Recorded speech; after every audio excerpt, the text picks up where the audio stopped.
The AGV K7 builds on what the K6 brought to the party, but adds some new features, one of which particularly I know people have been waiting for.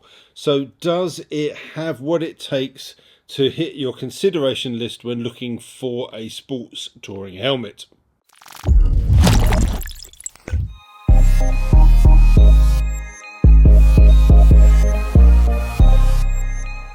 Looking in the rearview mirror for a second, I reviewed the AGV K6 back in 2021 and found it to be a lightweight lid with excellent visibility and decent ventilation, although the lack of a drop-down visor in this type of helmet was a little bit disappointing. AGV has followed the familiar design cues of the K6 but moved the top vents higher up, which, if I'm honest, make it look a little less sleek. The chin vent has also been reworked with a larger profile. The big change, of course, is that the K7 features a drop-down sun shield, which is a feature that I know most buyers will welcome. The drop-down visor can be kind of stopped in any position that you want, but there's two definitive positions. The first one, if you push it down, drops it to there, and then with a harder push, it knocks it down a little bit further, giving maximum coverage, and I think this offers a really good amount of coverage. The shield itself is a nice tint, I don't have any problems with that, but there isn't an anti-fog coating, so in cold and wet conditions potentially you'll get some misting, but having said that, if it's horrible and cold and wet, you're likely not to be using that anyway. The K7 retains the same composite fibre shell and offers 3 shell sizes and 4 EPS sizes across the range. AGV claims this makes it the most compact full face helmet in this category, but I might push back a little bit on that, but I haven't got any hard and fast numbers to back that up. I'm just looking at other helmets that I've reviewed and it seems to be roughly the same sort of size. Smaller than some, larger than others. I've noticed through my reviews that ECE 2206 helmets do tend to be a little bit wider than previous models that were 2205 compliant. This, of course, is a brand new helmet, so it's not fair to make a comparison back to the K6, but ECE 2206 helmets I feel are getting slightly heavier. On my scales it weighed in at 1,748 grams. I personally don't think you should put too much emphasis on the spec sheet weight of a helmet, but generally in use that weight is slightly less important. The K7, for example, as per the K6, is designed to offer a certain amount of lift at speed, which will make the helmet feel much lighter than the weight would suggest. So I wouldn't discount any helmet based purely on its spec sheet weight, as that might be a slightly misleading metric. The easy to replace, quick release and tool free visor is fitted with the excellent Pinlock 120 XLT insert and offers an impressive 190-degree field of view. The ventilation has been redesigned with slightly larger vents placed higher up on the shell. This gives it a slightly top-heavy look, although I do think that this effect may be optically exaggerated on the helmets where the vents are not colour-coded. For example, this silver one, I think it's much more apparent than on something like the white one, where it all kind of blends into one. The lower vent uses a simple on-off switch and it is a little bit bigger than before, but I'll talk about the ventilation performance later in the video. The helmet is also comms compatible with the AGV inside system, offering an integrated solution featuring a sleek moulded mic port inside the chin bar.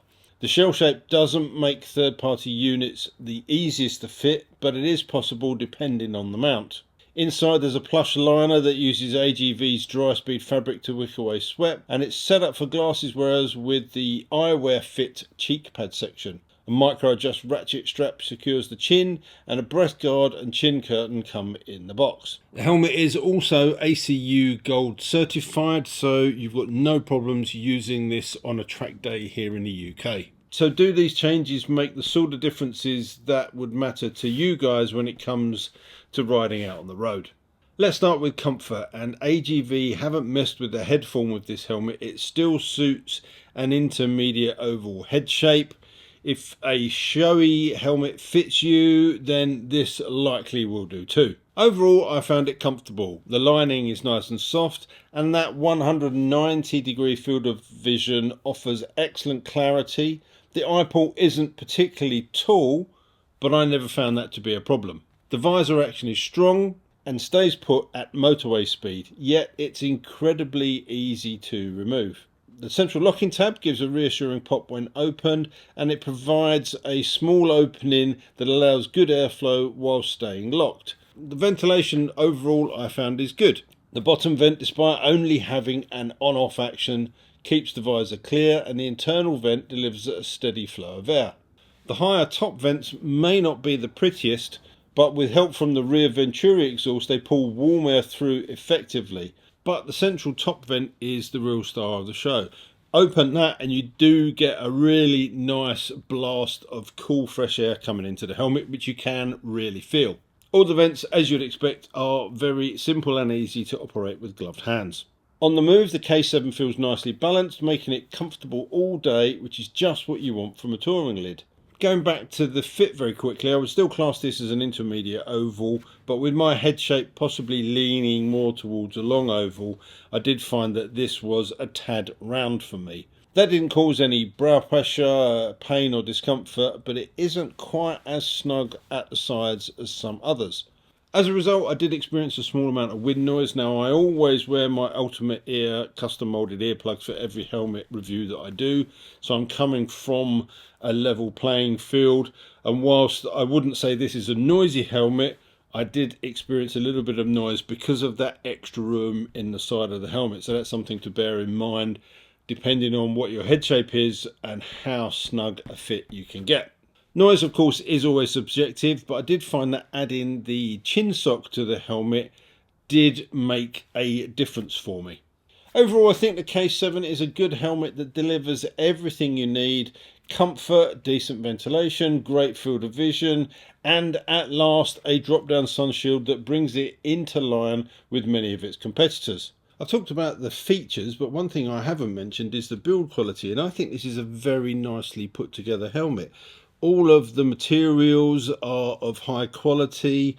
It doesn't creak or rattle. No squeaking from the EPS liners. Everything seems to work very well in the time that I've been using it. So I'd happily class this as a premium helmet, and with that classification I think the pricing is also pretty competitive. Retail price for plain colours is $379.99 and $449.99 for graphics. So overall I think the K7 is a solid proposition, definitely an improvement on the K6 in terms of the kit that you get with it. That drop down visor will make a big difference for a lot of people. If you really like the K6, then I think you'll really like this, although I don't think you'll find the helmet as compact and as light as that previous one. But obviously by the time you get all of the bits and pieces in there for that mechanism, it's going to add some weight. I hope the video has been useful if you are considering a new helmet. I always try to get the main key points that I think are important into the video, but if I have missed anything